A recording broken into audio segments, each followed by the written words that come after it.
기도하겠습니다. 전능하신 하나님 감사합니다. 이 시간 말씀을 증거하고자 합니다. 성령님께서 역사하여 주옵소서. 선교 소식을 전하고자 합니다. 성령님께서 원하시는 선교 사역을 보고할 수 있도록 역사하여 주옵소서. 예수님의 이름으로 기도합나이다. 아멘.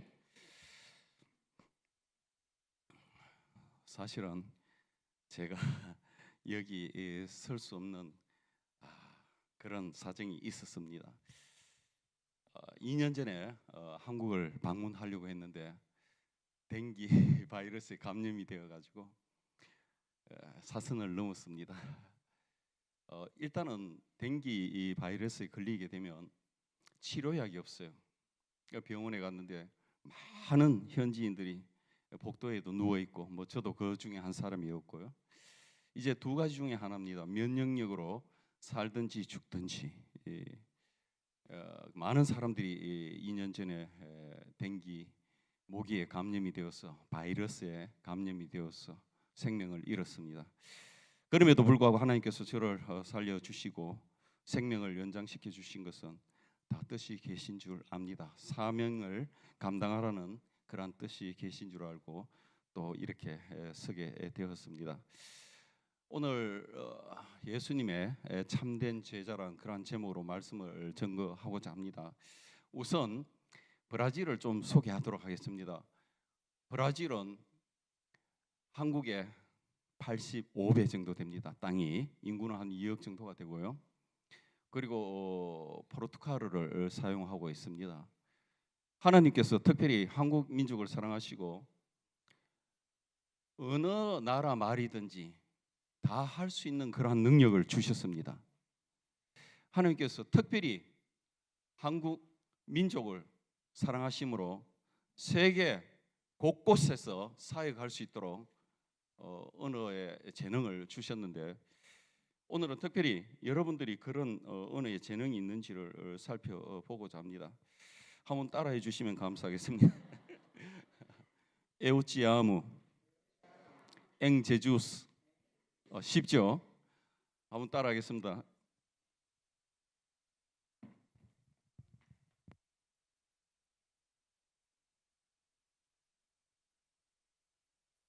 제주스. 자, 에우라는 말은 나라는 말이에요. 찌라는 말은 당신이란 말이고, 아무라는 아마르라는 동사인데요. 사랑한다 이런 뜻이에요. 엥은 안에서, 제주스 예수님 안에서 나는 당신을 사랑합니다. 우리 옆에 분들하고 앞뒤 분들하고 한번 인사하는 시간을 빨리 갖도록 하겠습니다. 시작. 에오치아무 엥 제주 세 번을 하겠습니다. 에오치아무 엥 제주스 그리스도. 에오치아무 엥 제주스. 에오치아무 엥 제주스. 여러분들은 이제 포르투갈어를 이미 구사했습니다. 언어의 능력이 있다고 저는 보아지는데요. 이제 여러분들의 그 지적 능력이나 여러분들의 신앙관 이런 것들을 좀 점검해보는 시간을 갖도록 하겠습니다. 우선은 여러분들의 교회의 모델은 어떤 교회입니까? 여러분들이 추구하는 교회의 모델은 초대교회입니다. 할렐루야. 우리 모두 끊임없이 초대교회를 향하여서 나아가야만 되는 것입니다. 초대교회의 모습을 회복하기 위해서 날마다 기도하고 날마다 하나님을 찬미하며 날마다 전도하는 그런 삶을 살아야 될 줄 압니다. 한번 물어보도록 하겠습니다. 나비가 있고 꽃이 있습니다. 꽃이 있는데 나비가 꽃을 찾아가는 것일까요? 아니면 꽃이 나비를 찾아가는 것일까요? 우선 나비가 꽃을 찾아간다고 하는 그러한 생각이 드시는 분 손 한번 들어봐 주십시오. 나비가 꽃을 찾아간다. 이번엔 꽃이 나비를 찾아간다고 생각하는 분 손 한번 들어봐 주십시오. 예, 여러분들이 손을 들었습니다. 다 해답은 성경에 있습니다. 사도행전 2장 47절에 보면 이런 말씀을 우리가 기억할 수가 있습니다. 하나님을 찬미하며 또 온 백성에게 칭송을 받으니 주께서 구원받는 사람을 날마다 더하게 하시니라. 할렐루야. 이건 무엇을 이야기하죠? 할렐루야! 예수님의 향기를 말씀하고 있습니다. 여러분들이 나비가 먼저 꽃을 찾아가는 것인지 꽃이 나비를 찾아가는 것인지를 이해하려면 미립자의 세계를 이해해야만 하는 것입니다. 향기는 뭐로 되어 있죠? 미립자로 되어 있습니다. 아주 작은 알갱이로 되어 있는 거예요. 꽃이 이제 향기를 내뿜습니다. 향기를 내뿜는데 그러면 이 향기가 나비의 코에 가서 간지르는, 그러면 이 나비는 꽃에 가는 것입니다. 누가 먼저? 꽃이 나비를 찾아가는 것입니다. 꽃의 향기가 나비를 찾아가는 것입니다. 우리 모두가 예수 그리스도의 향기가 돼야만 하는 것입니다. 그렇게 될 때 교회가 부흥하는 것이에요. 여러분들이 날마다 전도하고 기도하고 초대교회의 모습으로 돌아가게 될 때 교회가 부흥하게 되는 것입니다. 날마다 말씀을 듣고 상고하며 제자 훈련하게 될 때 교회가 부흥하게 되는 것입니다. 여러분들이 노력하고 애쓰면요 다 열매가 없다고 생각 그러지 않습니다. 꼭 열매가 있습니다. 하나님께서는 상급을 준비하고 계십니다. 다니엘서 12장 3절 말씀에 기록이 되어 있는데 여기 기록이 되어 있죠. 지혜 있는 자는 궁창의 빛과 같이 빛날 것이요 많은 사람을 옳은 대로 돌아가게 한 자는 별과 같이 영원토록 빛이라고 말씀하고 있습니다. 여러분들이 많은 사람을 옳은 대로 돌아가게 할 때 하나님께서 복을 주시는데 여러분들이 하늘의 별과 같이 궁창의 빛과 같이 빛나게 되는 그러한 삶을 살게 될 줄 믿습니다. 바로 하나님의 언약인 것이 하나님께서 약속하셨습니다. 신앙생활은 아주 쉽습니다. 두 가지 원리만 이해하면 됩니다. 하나님께서 명령하신 거 하라는 거 하시면 되고요. 하나님께서 원치 않으시는 거 안 하시면 되는 것이. 그러면 마음의 평화가 있습니다. 제가 선교지에서 사역을 하는 가운데 20년이 지났습니다. 이 가운데는 저희 선교지를 다녀간 집사님도 여기 와 계세요. 브라질을 한 55분을 다 다녀간 집사님이 함께 와 있습니다. 사랑하는 성도 여러분, 선교지에서는 어떨 때는 울고 싶어도 울 수 없는 그러한 막막한 상황에 처할 때가 한두 번이 아닙니다. 고통스럽고 절망 가운데서도 마음의 평화를 잃어버린 적이 없습니다. 왜냐하면 주님께서 명령하신, 주님께서 원하시는 삶을 살았기 때문인 것입니다. 여러분 마음에 불안이 있습니까? 여러분 마음에 불안함이 있습니까? 자기 자신을 점검해 보아야 되는 것입니다. 아무리 세상이 좋은 것을 준다 할지라도 주님께서 원하지 않는 것 하시면 안 되는 것입니다. 딱 두 가지 있어요. 두 가지 있어요. 이제 예수님의 참된 제자, 본문은 진리와 참된 자유에 대한 그런 말씀인데요. 오직 참된 제자만이 참된 자유를 경험할 수 있습니다. 많은 유대인들이 예수님을 믿었지만 주님은 그들의 믿음이 참된 것이 아닌 것을 아셨습니다. 주님께서 그들에게 이야기하기를 내가 진리를 말함으로 너희가 나를 믿지 않는다라고 말씀하고 있습니다. 첫 번째, 예수님을 믿는 사람이 예수님의 참된 제자인 것입니다. 요한은 이 말씀을 하시며 많은 사람이 믿더라라고 하고 있습니다. 신앙생활의 모든 것은 믿음으로 시작되는 것입니다. 저는 브라질을 떠날 때 이제 저와 아내와 우리 큰아이 요셉, 작은아이 한나 이렇게 4명이 김포공항을 통해서 나갔습니다. 그때 3가지 기도 제목이 있었어요. 첫 번째, 돈을 의지하지 말자. 돈을 의지하지 말자. 두 번째, 공항에 브라질에 공항에 내리면 바로 선교지에 가게 해달라는 기도를 했습니다. 이러한 기도를 한 이유가 있어요. 돈을 의지하면요 결국은 패망의 길로 가는 것입니다. 그리고 많은 분들이 목적지에 가지 못하고 중간에 머물러요. 그래서 저는 그 상파울로라는 그런 도시가 있는데 그 도시에 머무르지 않고 바로 선교지에 가게 해달라고 기도했습니다. 그랬더니요 우리 가족이 구아룰리우스 공항에 딱 국제공항에 도착하자마자 그대로 우리를 실어서 선교지 탁 내려놓는 것이에요. 세 번째 기도가 있었습니다. 세 번째 기도가 무엇이냐면, 하나님, 브라질에 가면 분명히 현지인들이 무언가를 음식을 줄 텐데 어떤 음식을 주든지 맛있게 먹게 해달라고 기도했습니다. 아닌 게 아니라 저희 가족이 이제 선교지에 딱 도착을 했는데요. 현지인들이 뭐 그릇을 들고 있는데 뭐가 꿈틀꿈틀하는 게 그 시커먼 게 있는 거예요. 그걸 먹으라고 주는데 가만히 봤더니 살아있는 개미예요. 그것도 왕개미를 이렇게 인디오 말로는 따나주라, 뭐 이사 이렇게 불리는데 날개가 있는 개미입니다. 날개가 있는 개미인데 이제 날이 어둑어둑하고 막 이러면 여름이나 비 오기 전에 날개가 다 떨어지고 바닥에 기는 거예요. 그러면 그걸 이제 모아가지고 먹는 것입니다. 현지인들이. 그걸 저희들에게 대접을 해주는 거예요. 저는 기도하고 갔기 때문에 그걸 집어서 입속에 넣었더니 입속에서 두두두두둑 하고 이게 막 터지는 거예요. 각질이. 그 이해하시죠? 그 개미 각질. 맛있게 먹었어요. 맛있게. 주는 대로 다 맛있게 먹었어요. 맛있게 먹는 까지는 좋았는데 문제가 생겼습니다. 현지인들 사이에 한국인 선교사가 왔는데 얼마나 개미를 맛있게 먹는, 이게 소문이 나버렸어요.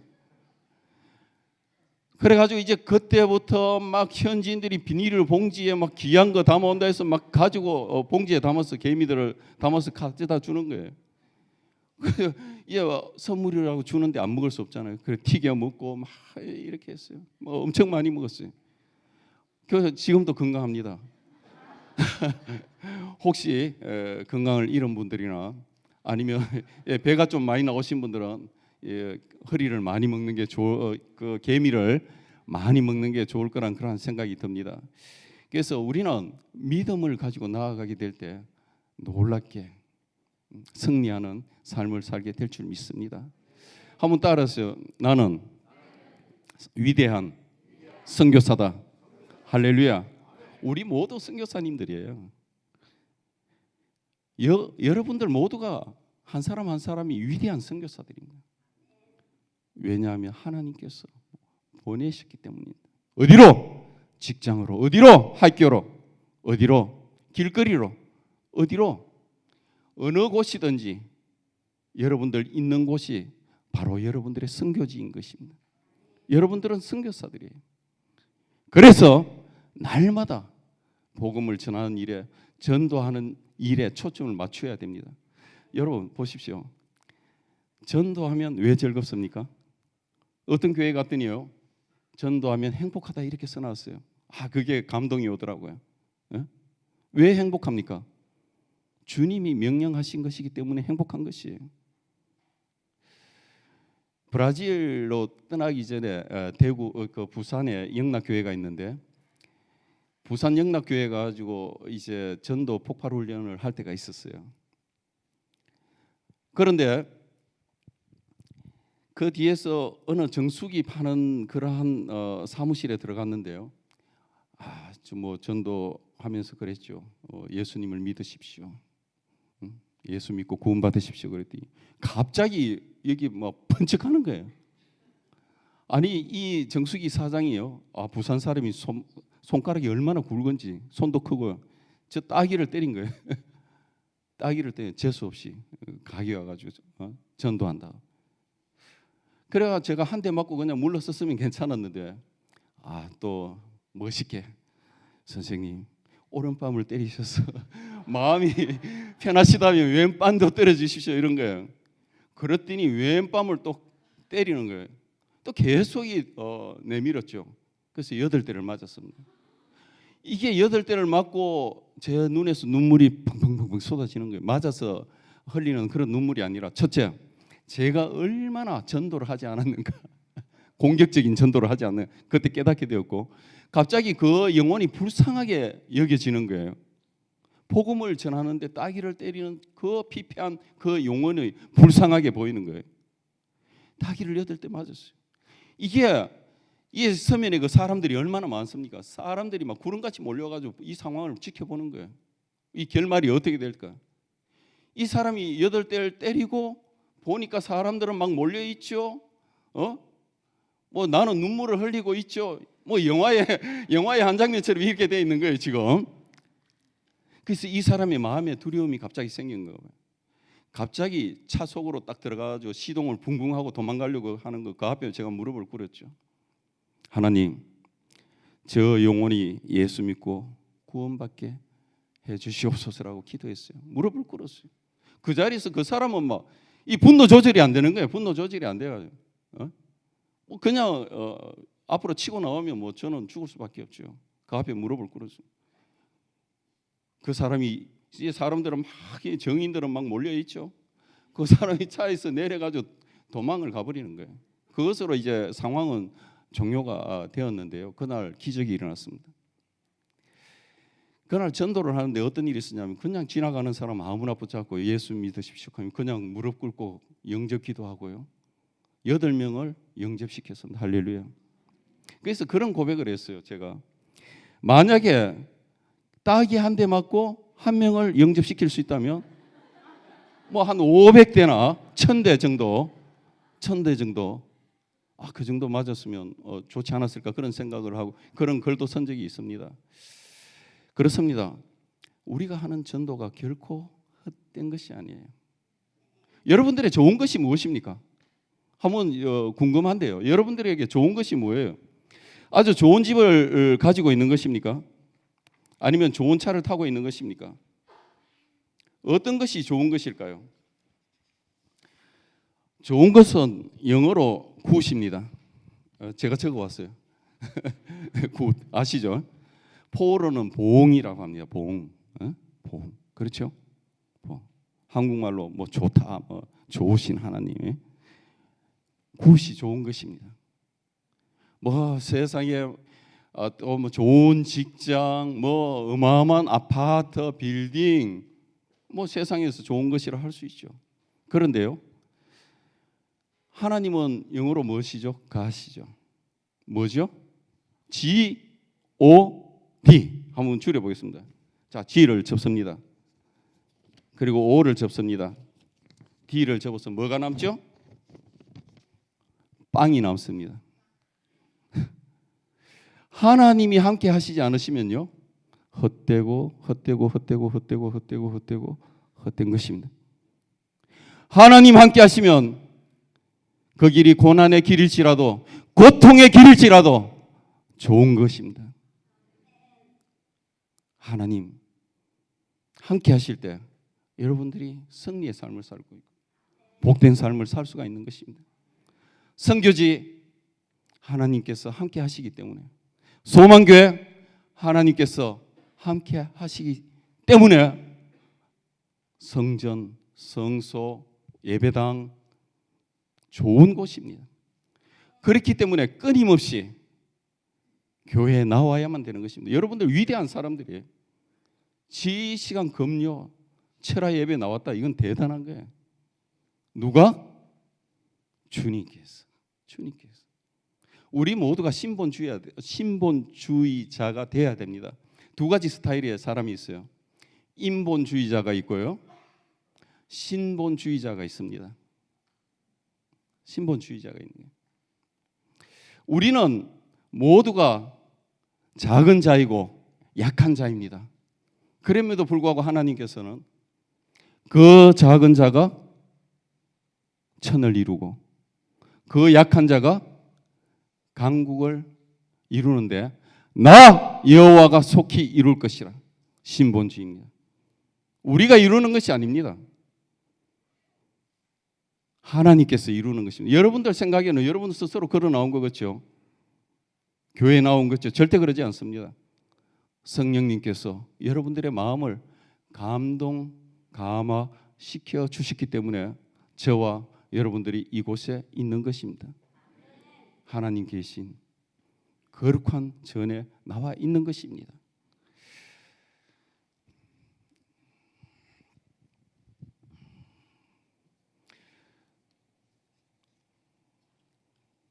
첫 번째로 예수님을 믿는 사람이 예수님의 참된 제자인 것입니다. 예수님의 참된 제자는 포르투갈어로 이렇게 해요. 우 벨다데이로 디시플루 지 제주스 그리스도. 우 벨다데이로는 참된, 디시플루 제자, 지 제주스 예수님의 참된 제자. 그래서 우 벨다데이로 디시플루 지 제주스라는데, 첫 번째로 예수님을 믿는 사람이 예수님의 참된 제자입니다.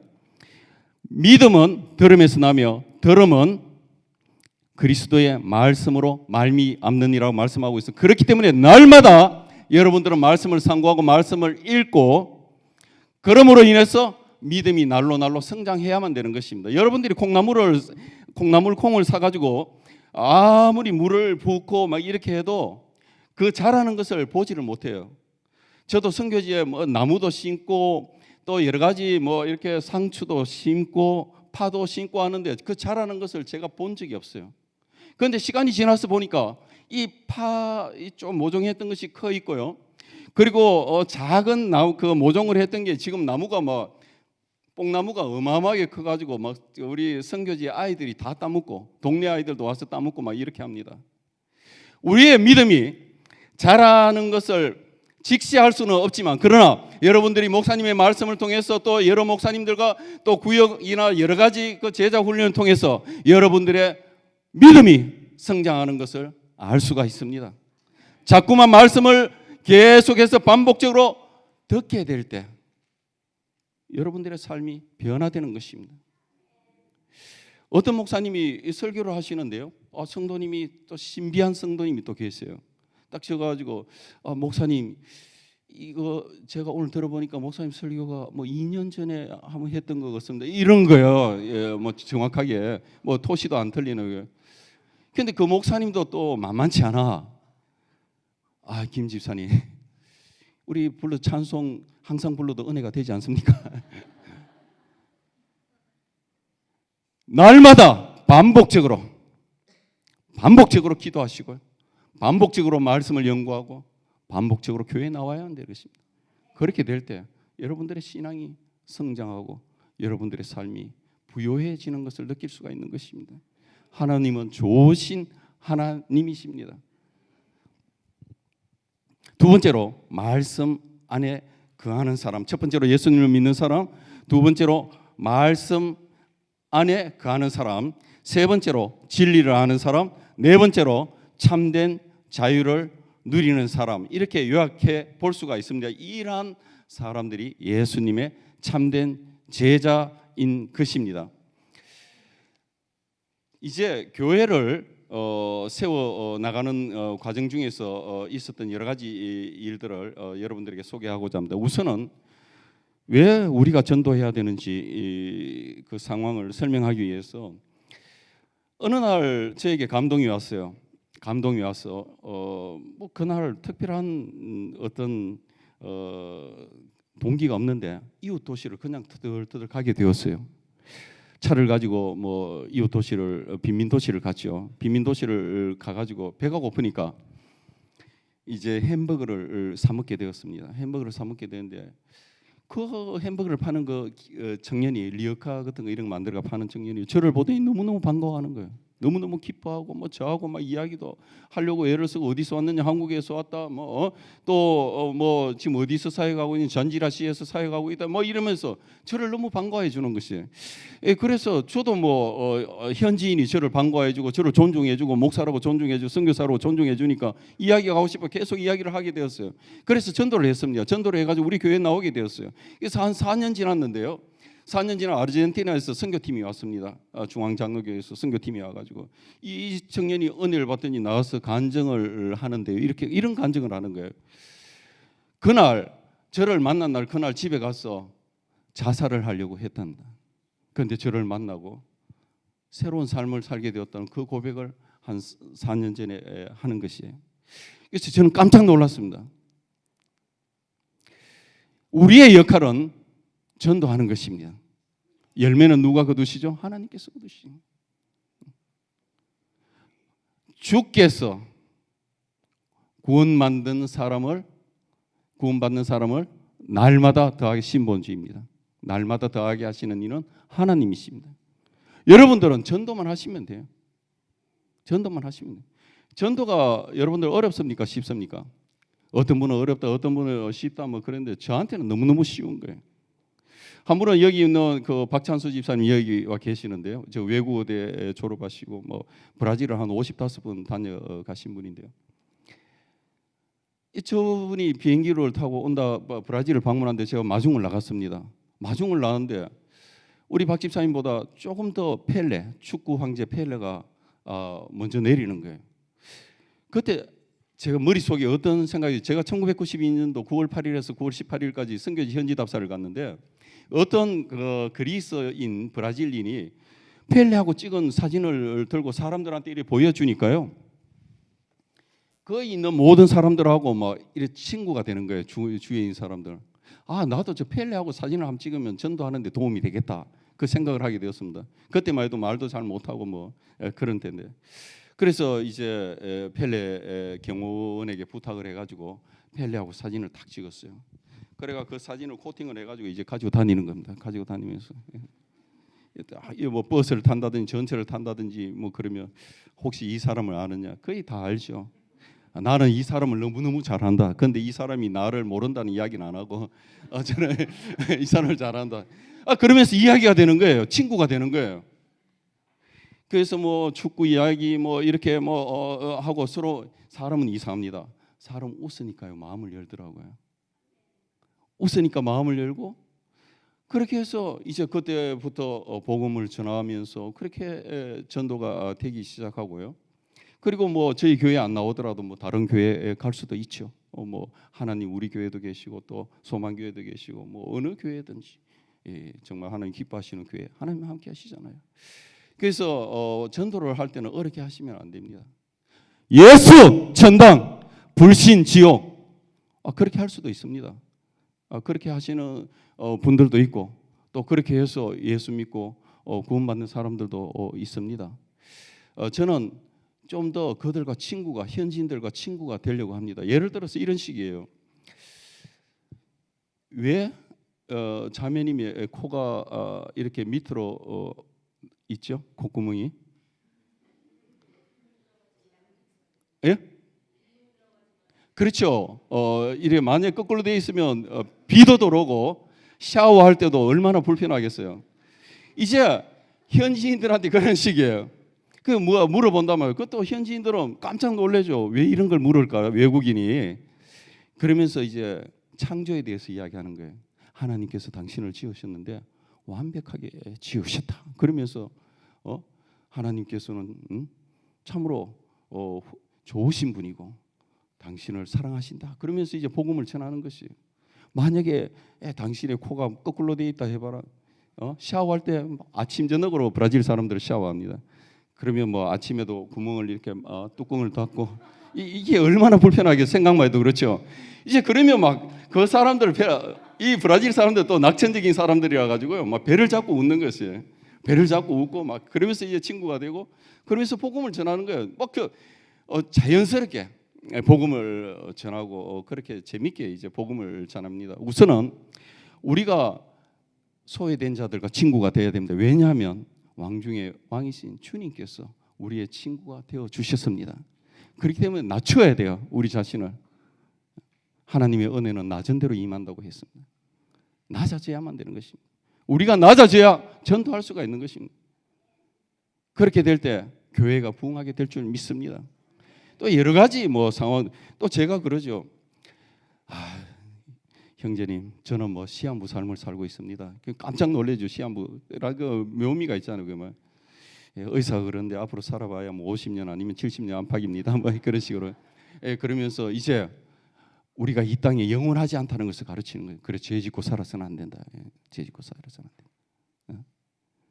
그러면서 말씀을 증거하고, 그러면서 복음을 증거하고 그렇게 하는 것입니다. 그래서 여러분들 전도하는 걸 막 스트레스 받고 그러신 분들이 있어요. 막 두드리기 막 나고 그러면 안 돼요. 막 가셔가지고 친구가 되시고 재미있게 뭐 그들과 웃고, 어떨 때는 막 힘든 일 있으면 도와주시기도 하고요. 하여튼 아까 그 찌하고는요 그렇게 신앙생활을 아름답게 하고요. 그리고 직장에서 지금 레스토랑에서 근무를 하고 있는데요. 제가 가르쳤어요. 지하고.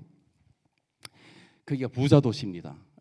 부자 도시가 있는데 거기서 이제 레스토랑이 있으니까 손님들이 분명히 돈을 떨어뜨리기도 하고 바닥에 하다못해 지갑도 놓고 갈 때도 있고, 그리고 휴대폰 좋은 거 뭐 삼성 뭐 아이폰 이런 거 두고 갈 때도 있고, 그리고 잘못해서 돈을 떨어 절대로 만져서는 안 된다. 절대로 너의 포켓에 넣어서는 안 된다. 그런 것을 발견했을 때는 책임자에게 갖다 주고 너는 손을 들어라, 그렇게 이야기를 했어요. 그때 이 청년이요, 그걸 생명처럼 지키는 거예요. 그래서 어떤 일이 일어났냐면 본사에서 감사가 나와버렸어요. 감사가 나왔는데 70%가 다 쫓겨나갔습니다. 왜냐하면 손님에게 만약에 뭐 한 5만을 이제 식사비로 받았다. 그러면 한 2만 원은 자기 포켓에 넣고 뭐 한 3만 원은 이제 입금을 시키고, 이게 관례처럼 돼 있었는데 그게 다 드러나 버렸어요. 그래서 정말 새로운 삶을 살고 있는 지하고는요, 늘 하나님 기뻐하시는 삶을 살려고 애를 쓰는 것이, 주님께서 하라는 것 하려고 애를 쓰고 주님께서 하지 말라고 하는 것 안 하려고 애를 쓰는 그러한 삶을 살고 있기 때문에 아름다운 열매를 맺고 있는 것입니다. 우리들이 예수 그리스도의 향기가 되기 위해서는 우리가 본을 보여야 되는 것입니다. 우리가 향기가 되어야만 되는 것입니다. 그렇게 될 때 교회가 부흥하는 것이에요. 그래서 중요한 것은 각오예요. 그냥 선교사가 지구 반대편에서 왔다, 말씀을 전하고 갔다, 그렇게 끝나면 안 돼요. 뭔가 여러분들이 변화가 돼야 돼요. 그래서 저는 확인하는 걸 되게 좋아합니다. 다음 주 모레죠. 모레가 주일인데 모레 주일날 올 때 한 명씩 꼭 데리고 오겠다 하시는 분은 그냥 그 자리에 가만히 앉아 계십시오. 할렐루야. 아이고 감사합니다. 그래요. 우리 모두 전도하는 삶을 살아야만 됩니다. 그렇게 될 때 마음에 기쁨이 있어요. 평화가 있어요. 마음의 평화가 있습니다. 저는 그 수도 없이 느낍니다. 아까도 제가 목사님께 말씀을 드렸는데 우리 강대상은 이 정도 높아요. 한 이 정도 높습니다. 그래서 어떤 분들이 오면 오해를 많이 해요. 뭐 제가 뭐 높아지려고 하는 마음이 있는가? 절대 그런 거 아닙니다. 우리가 교회를 건축할 때 좀 이따가 동영상을 통해서 이제 보게 되겠는데요. 교회를 건축할 때 장로님이 교회를 건축했는데 제가 부탁한 게 있습니다. 장로님, 교회를 건축할 때 이 강대상을 높여 주십시오. 한 이 정도 낮아지려고 하는 거 이 정도 높여 달라고 했어요. 밑에 기도실을 만들어 달라고 그랬어요. 그래서 저희 그 강대상 밑 기도실은요, 머리를 숙여야만 들어갈 수 있고 머리를 드는 그 순간 깨집니다. 왜냐하면 바로 이 콘크리트가 있기 때문에 깨지는 거예요. 겸손한 마음으로 교회를 섬기겠다는 뜻이 있고요. 두 번째로 기도로 교회를 섬기겠다는 그러한 간절한 마음이 있는 것입니다. 이와 마찬가지로 기도하는 마음으로 여러분들 가정을 섬기시고 교회를 섬기시고 여러분들 맡겨주신 사역들을 감당할 수 있기를 바랍니다. 주님께서 기뻐하시는 삶, 날마다 충성된 하나님의 자녀로 살아갈 수 있는 여러분들이 되기를 바랍니다. 교회를 건축해 가지고 그러한 사역들이 이루어지기 전에 첫 번째 우리가 아까 박 집사님이 오셨던 바징그란지 파울리스타 거기에서 1년 반 훈련을 받고, 거기 초청으로 갔으니까 1년 반 훈련을 받고 잔지라는 지역에 왔어요. 잔지라라는 지역에 와서 이제 집을 하나 구해서 뒤에 공간이 있더라고요. 한 요 정도 반 정도, 강대상 한 반 정도 되는 공간이 있어서 거기서 예배를 드리게 되었습니다. 그런데 개척 예배를 드리는데 거의 150명 정도가 왔어요. 첫날 개척 예배 드릴 때. 심지어 그 문이 얼마나 작은지 강대상이 들어가지 않는 그러한 공간이었어요. 그 공간에 150명 들었으니까 그 다음 주일날은 한 몇 명 정도 나올까요? 보통 개척 예배 한 150명 드리면. 예? 대강 괜찮습니다. 저는 그런 생각을 했습니다. 예를 들어서 한 150명이 그 개척 예배를 드릴 때 뭐 교포분들도 멀리서 와가지고 축하해 주시고 또 현지인들도 신기해가지고 왔는데 그 다음 주에 그래도 30명, 40명 그 시작하면 얼마나 좋습니까, 그렇죠? 이야, 4명이 온 거예요, 4명. 저하고 집사람하고 우리 아들 요셉이하고 한나만 딱. 아이쿠야, 이것이 선교지에서 맞이하는 첫 번째 시련이구나 하는 것을 깨닫게 되었어요. 그래서 그때도 저는 절망하지 않고 전도지를 들고 마을로 나갔습니다. 기도하고 나갔죠. 나가 파리아라는 그러한 목공하는 그러한 교인을 이제 교인은 옛날에 교회를 다니다가 이제 포기하고 뭐 이렇게 세상적으로 사는 그러한 사람을 전도를 해가지고 우리 교인이 되었어요. 이 사람이 누구를 소개해 줬냐면 아더 목사님, 미국 선교사 아더 목사님을 소개해 주셨습니다. 아더 목사님은 누구냐면 6.25 한국의 6.25 전쟁 때 참전 용사입니다. 한국에 와가지고 참전 용사로서 뭐 교회 짓는데 여러 가지 도움도 주고요. 크리스찬이기 때문에 여러 가지 좋은 일들을 많이 하신 분이에요. 그리고 의정부도 알고 동두천도 알고요. 뭐 김치도 잘 먹고 뭐 잡채도 잘 드시고 뭐든지 한국 음식이라면 얼마나 이분이 찾아오신 거예요. 이분의 생각은 한국은 피폐한 나라, 처참한 나라, 전쟁으로 인해서 복구될 수 없는 그 나라라고 생각을 하고 있었는데 한국에서 선교사가 파송되어 왔다는 것이죠. 이분이 놀라셔가지고 사모님하고 찾아왔는데 사모님은 캐나다 분이세요. 마가렛 사모님이라고.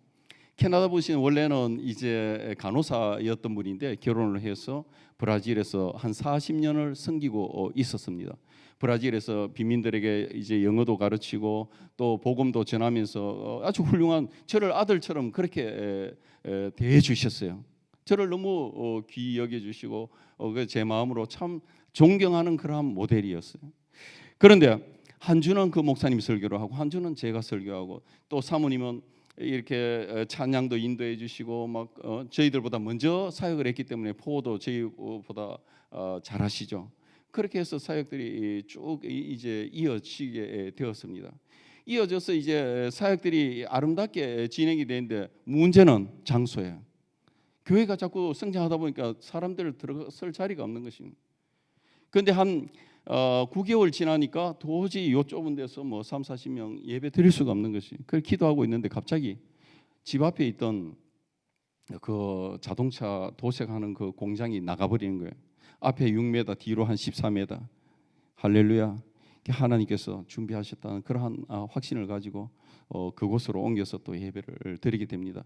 그러는 가운데 남편은 안토니오, 아내는 이자우라라는 일본인 후세를 전도하게 되었습니다. 그런데 그 일본인 후세가 교회를 열심히 나오기 때문에 세례를 베풀 처음에 어떤 일이 있었냐면 신방을 가게 되었어요. 신방을 가게 되는데 한 방에 어마어마하게 큰 유리관이 설치가 되어 있고 더 놀란 것은 그 유리관 속에 어마어마하게 큰 구렁이가 들어있는 거예요. 뱀이. 그래서 물어봤습니다. 왜 집에서 뱀을 키우느냐 물어봤더니 이 이야기를 하는 것이에요. 이 영매술사가 이야기를 하기를 이 사람들이 아들을 교통사고로 잃었는데 이 뱀 속에 아들의 영혼이 들어있다 이러면서 뱀을 엄청 비싸게 팔아먹은 거예요. 그러니까 이 사람들한테는 이게 뱀이 아니에요. 뱀이 아니고 뭐죠? 아들이야, 아들. 극진히 보살피는 거예요. 뭐 쥐도 잡아주고 뭐 하여튼 뱀이 좋아하는 거 다 보급해주고 이 아들처럼. 내가 그랬어요. 내가 그 자리에서 그랬어. 당신들이 이 뱀을 처치하지 않고는 처리하지 않으면 절대로 세례를 베풀 수 없다 그랬어요. 그랬더니 이 사람들이 상처를 받았어요. 첫 번째 세례 교인인데요. 이 부부가 상처를 받았어요. 교회를 나오지 않는 것이. 저도 얼마나 상처가 되는지. 그래서 한 4개월이 고통 속에 지나갔습니다. 왜 그런 일이 일어나? 그 뱀만 아니었으면. 그런데 한 4개월 지났는데 이 두 부부가 나온 거예요, 교회를. 그래서 막 멋쩍은 듯이 자기들이 이제 그런 이야기를 한 거예요. 목사님, 하나님이 계시는 것을 알게 되었습니다. 무슨 이야기냐고요. 어느 날요, 이 뱀이 이 유리를 타고 넘어갔대요. 여러분, 저는 뱀하고 같이 안 지내봐서 잘 모르는데 뱀은 유리를 타지 못한답니다. 뱀은 유리를 탈 수 있는 그런 동물이 아니래요. 그런데 이 뱀이 그 유리를 타고 넘어가지고 앞집으로 가는데 앞집 사람이 깜짝 놀랐어요. 보니까 어느 날 커다란 뱀이 집으로 들어오는 거예요. 그러니까 꽃갱이로 그냥 찍어서 죽여버렸습니다. 할렐루야. 저는 믿음의 눈으로 볼 때 하나님께서 역사하셨다고 확신하고 있습니다. 이거를 한국말로 뭐라고 그러죠? 손 안 대고?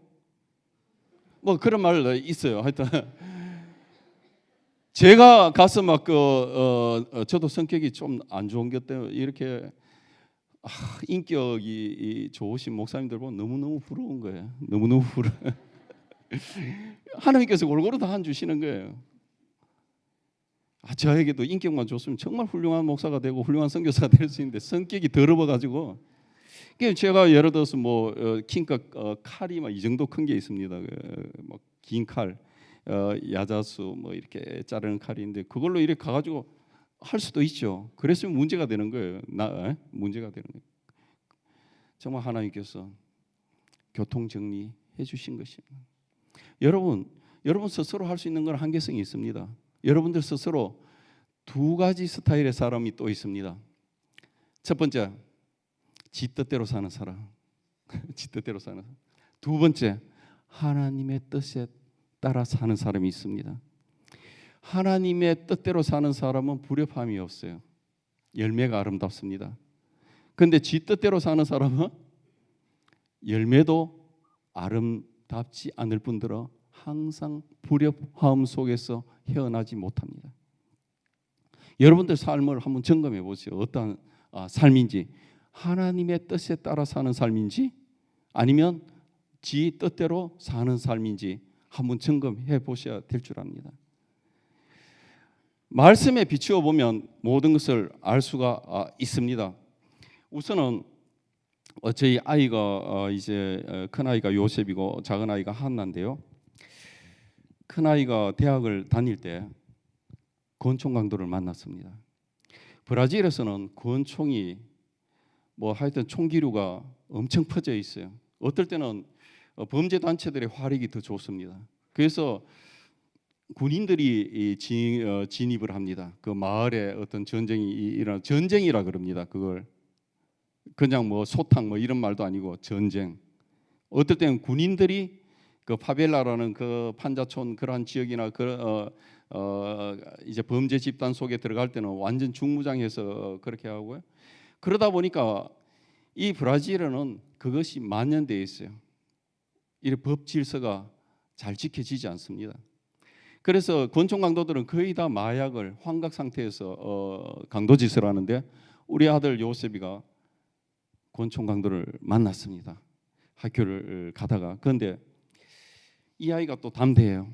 그러면서 축 이야기는 우리 아버지는 선교사님이시고 그리고 자기도 어려운 일이 많았다. 처음에 와가지고 도착해가지고 미래에 대한 불안감으로 우리 한나하고 손잡고 막 밑에 숲에서 같이 울면서 막 기도하기도 했고 막 그런 이야기를 쭉 하면서 나는 참으로 고통의 순간순간마다 주님을 바라보면서 지내왔고 당신도 예수 믿고 구원받아야 된다 그랬더니 그러면서 말씀도 전하고 막 이렇게 했는데 그 강도가 눈물을 줄줄 흘리며 회개하는 역사가 일어났어요. 그냥 돌아갔어요.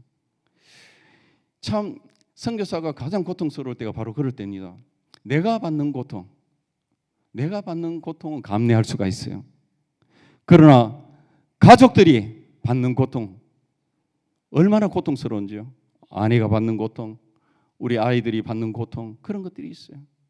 우리 한나도 버스를 탔는데 칼든 강도를 만났는데 아무도 안 도와주는 거예요. 브라질 사람들 아무도 안 도와줘요. 그냥 숙이고 있는 거예요. 애는 막 기절을 하죠. 뭐 애 겁이 또 엄청 많아요. 엄청 많아가지고 막 기절을 하는. 아무도 안 도와줘요. 울고 있고. 그런데 갑자기 강도가 외치기 시작합니다. 경찰이 보인다는 거예요. 경찰이 보인다 그러면서 뭐 너 다음에 만나면 죽이겠다 그러면서 도망을 가버리는 거예요. 하여튼 하나님께서 순간순간마다 지켜주시고 인도해 주시고요. 여기 여러 목사님들 계시고 여러 동역자님들 계시는데요. 또 성도님들, 또 중직들, 또 아니면 장로님, 뭐 권사님, 집사님, 뭐 안수 집사님, 또 일반 성도님, 또 여러 직분들을 맡고 계시잖아요. 이름 없이 빛도 없이 청소하시는 분들도 계시고, 여러분들이 죽도록 충성하면 하나님께서 여러분들의 자녀를 책임져 주시는을 확신해야 될 줄 믿습니다. 선교사가 어떻게 자녀들을 다 돌볼 수 있습니까? 그렇게 할 수 없어요. 그럼에도 불구하고 하나님께서 책임져 주시고 하나님께서 역사해 주시는 것입니다. 그것을 신본주의라 하며 하나님의 뜻대로 사는 자라 부를 수 있는 것입니다. 그러한 자들이 바로 예수님의 참된 제자인 것입니다. 우선 루카스 이야기는 굉장히 중요한 이야기입니다. 저희 교회에 흑인이 한 명 있는데 흑인이 여러 명 있죠. 그 중에서 브라질은 3다의 나라로 부릅니다. 첫째, 뭐가 많죠? 축구의 나라. 그 다음에 커피. 그 다음에 여러분 잘 아는 삼바. 카니발을 준비하기 위해서 1년 내내 춤을 춥니다. 학교에서 1년 내내 카니발 준비하는 학교가 있습니다. 베네수엘라는 1년 내내 미인 학교가 있습니다. 그래서 브라질은 축구, 커피, 삼바, 3다의 나라로 부릅니다. 3무의 나라로 또 부릅니다. 첫째, 인종차별이 없고, 둘째, 전쟁이 없고, 세 번째, 지진이 없습니다. 그런데 공식적으로는 인종차별이 없는데요, 눈에 보이지 않는 인종차별이 있어요. 예를 들어서 흑인이 차를 운전하고 가면 경찰들이 거의 99% 잡습니다. 도둑으로 오인을 하는 것이죠. 그러다 보니까 이 루카스라는 아이가 있는데, 이 루카스는 사람을 보는데 이렇게 안 봐. 이렇게 안 보고 어떻게 보냐면 이렇게 보는 거예요. 눈을 이렇게 돌려가지고. 왜 그러냐면 포로는 뭐 디스크리미나상 뭐 여러 가지 그 차별, 인종차별적인 그런 용어들이 있는데, 학교에서 이렇게 공부를 하잖아요. 저놈은 흑인이기 때문에 안 돼. 그리고 가게나 이런 데서도요, 뭐 이렇게 허드렛 이런 흑인 여자들이 하고, 절대로 뭐 전면에 내세운다든지 뭐 손님과 이렇게 계약을 하는 이런 데서는 그 흑인들을 내보내지 않는 것이에요. 그러다 보니까 흑인들은 범죄 속으로 막 빠져들어가는 것이에요.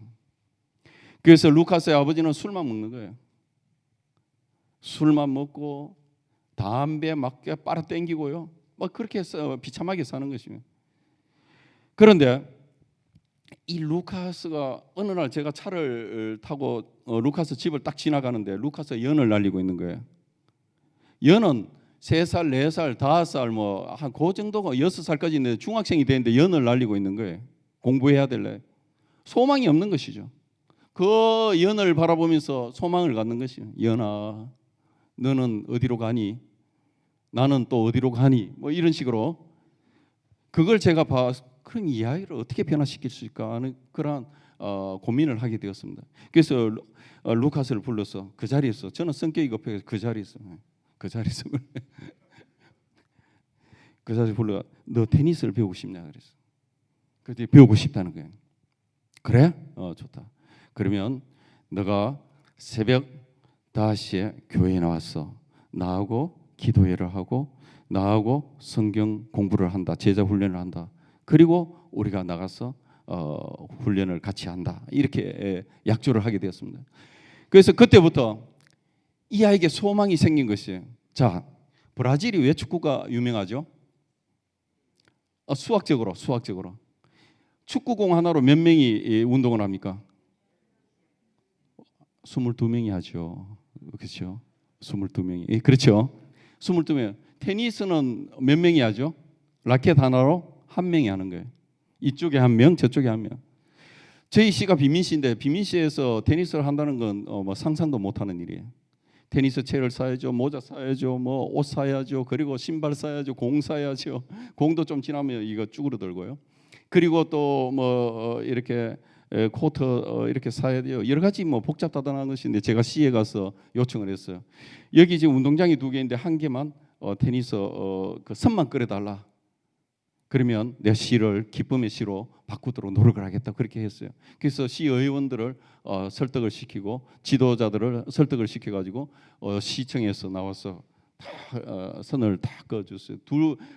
코트가 2개가 있는데 그 축구장이 한 개는 나무가 있는데 나무가 있는 쪽으로 해가지고 이제 그림자를 좀 받을 수 있도록 해서 그걸 그래서 이제 그때부터 운동을 시작을 합니다. 시작을 하는데 놀라운 일이 벌어졌어요. 운동을 이제 시작을 하니까 처음에는 좀 힘들었어요. 사람들도 모이지 않고. 루카스만 열심히 가르쳐가지고 루카스가 챔피언이 되어버렸습니다. 이 아이가 흑인들이 다리가 빠르고 흑인들이 신체 조건이 좋아요. 몸은 좀 작더라도 그러다 보니까 금방 적응을 하고요. 그 테니스 챔피언을 만들었어요.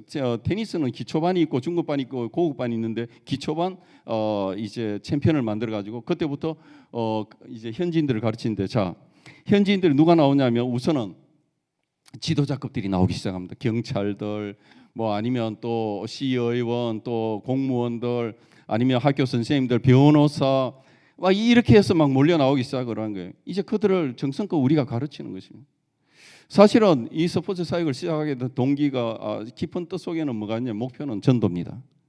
그들과 매개체를 갖자는 것이죠. 매개체를 통해서 전도하겠다는 그런 뜻이 있어요.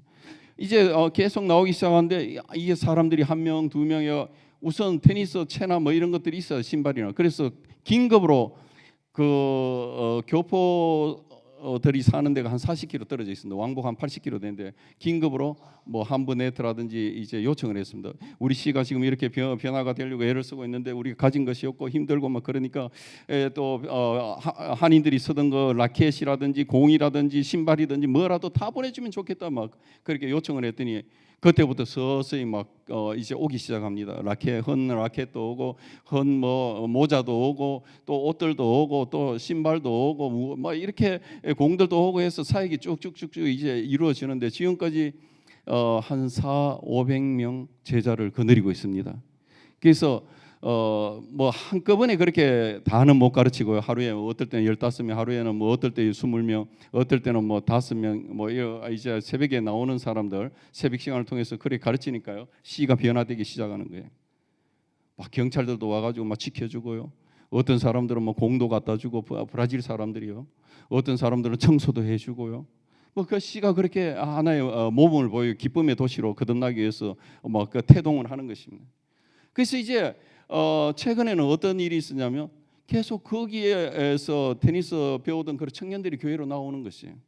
그래서 교회가 3월 5일 날 제가 3월 6일 날 브라질에 출발을 했습니다. 브라질에 출발 3월 5일 날이 주일이었어요. 주일날 18주년 교회 설립 18주년 기념 감사 예배를 드렸습니다. 뭐 거기 테니스 치는 중에 이제 전도되어 온 사람들 모두 해가지고 이제 예배를 드리고 3월 6일 날 출발해서 3월 8일 날 한국에 도착을 했습니다. 이제 5월 23일 날 제가 또 다시 출국을 합니다. 여기서 브라질까지 몇 시간 걸리죠? 지구 반대편입니다. 30시간 비행기로 뭐 갈아타고 뭐 이런 시간 다 해가지고 여기서 미국까지 한 12시간 미국에서 한 12시간 배로 가면 한 6개월 6개월 초기에 이민자들이 한 6개월 걸려서 도착을 했다 그래요. 배로 그때는 배밖에 없었으니까 가던 항구마다 다 쓰는 거예요. 물건을 내리고 올리고 그렇게 해서 6개월이 걸리고 자전거로 가면 한 제 계산을 못해 하여튼 그 정도로 먼 나라. 여기는 한국은 물이 이렇게 내려갈 때 오른쪽으로 이렇게 막 돌잖아요. 브라질은 왼쪽으로 이렇게 막 돌아요. 보니까 물이 그것도 반대고 여기가 밤이면 한국이 밤이면 브라질은 낮. 맞습니다. 12시간 차이가 납니다. 정확하게. 그래서 제가 한국에 오면 막 이게 완전 시차 때문에 한동안 항상 입술이 다 터져버려요. 이렇게 다 터져버리는 거예요. 시차가 적응하는데 저는 좀 애를 많이 먹. 지금은 좀 나아졌는데 또 가야 되니까 이제 그런 상황이고. 그래서 여러분들이 한국에 살고 있는 걸 감사하게 생각해야 될 줄 압니다. 여러 가지 외국에 있는 특별히 선교사님들 많이 계시잖아요. 여러분들이 후원하는 선교사님들, 여러분들이 돕는 선교사님들, 또 세계에 흩어진 선교사님들 위해서 여러분들 기도를 해주셔야만 됩니다. 그분들의 가족들의 안전을 위해서도 기도를 해주시고요. 그리고 저희 교회가 치과 사역을 했는데요. 브라질 분들이 참 멋있어요. 그 유럽에서 이렇게 와 혼혈들이니까 브라질을 인종 시장이라고 부르기도 합니다. 세계 모든 민족이 브라질에 섞여 살고 있습니다. 그래서 사람들이 참 멋있어요. 근데 입만 딱 벌리면 안 멋있어요. 이빨 한 개, 몇 개가 이렇게 없어요. 브라질 사람들이 좋아하는 거 초콜릿을 그 오리지널 초콜릿을 먹으면요. 달다가 선맛이 날 정도로 그 정도로 단 초콜릿을 매일 먹고 있고, 설탕 아침마다 카페다 마냥이라 가지고 커피에다 설탕 듬뿍 넣어 가지고 먹고, 저도 처음에는 못 모르고요. 빵에도 막 저 설탕 막 발라 먹고, 저 브라질 사람들하고 살다 보니까. 그리고 뭐 커피에도 설탕 막 넣고, 한동안 제가 지금 뭐 하고 있지 이래 보니까 이 사람들은요. 음식을 먹어도 물을 안 먹고 전부 다 음료수, 코카콜라 뭐 또 아니면 뭐 여러 가지 뭐 전부 다 그런 식으로 문화가 되어 있는 거예요. 거기에 저도 젖어 있다 보니까 자신도 모르게 막 그 지아베치라 그러는데 당뇨의 수치가 막 올라가는 거예요. 막 위험 수준 아니고 적정 수준을 막 넘고 있는 것이. 그때 아차 이래. 그때부터 물로 바꿔버렸죠. 그래서 뭐 모든 게 정상 수치로 가고 막 그런 일이 있었는데, 여러분들도 물을 많이 마시는 것이 좋은데 말씀의 생수가 가장 좋습니다. 그렇습니다. 저는 좀 특별한 선교사입니다. 선교사 중에 조금 돌연변이에요. 그냥 평범한 선교사는 아닙니다. 어떨 때는 정말 너무 막 고통스럽고 막 그래가지고 참 갈 바를 알지 못하고, 처음에는 언어를 공부해야 되기 때문에 우리 박 집사님도 여기 계시는데 같이 상파울로에 가는 언어 학교에 가가지고 공부를 하기도 하고 막 그렇게 했어요. 그렇게 했는데 너무 고통스러운 거예요. 이 말이 안 통하니까 너무 고통스러운 거예요. 또 설교를 해야 되잖아요. 그래서 고등학교를 입학을 했습니다. 왜냐하면 우리 모든 시스템 속에서 공부를 했어요. 초등학교, 중학교, 고등학교, 대학교, 뭐 대학원, 이게 시스템. 그러니까 제가 청강생으로 갔는데 계속 졸고 있는 거예요. 너무 막 해요. 청강생은 뭐 시험도 안 쳐도 되니까. 고등학교 청강생으로 꽤 오래 공부를 했는데 이 도움이 안 되는 거예요. 그래서 고등학교 입학을 했습니다. 그래서 고등학교를 졸업을 했어요. 그래서 제가 고등학교 졸업장이 2개 있습니다. 한국에 하나 있고 브라질에 하나 있고. 그리고 2군데 대학을 졸업을 했습니다. 언어학과하고 신학과를 졸업을 하고, 그리고 대학원을 졸업한 후 석사학위를 가지고 있고요.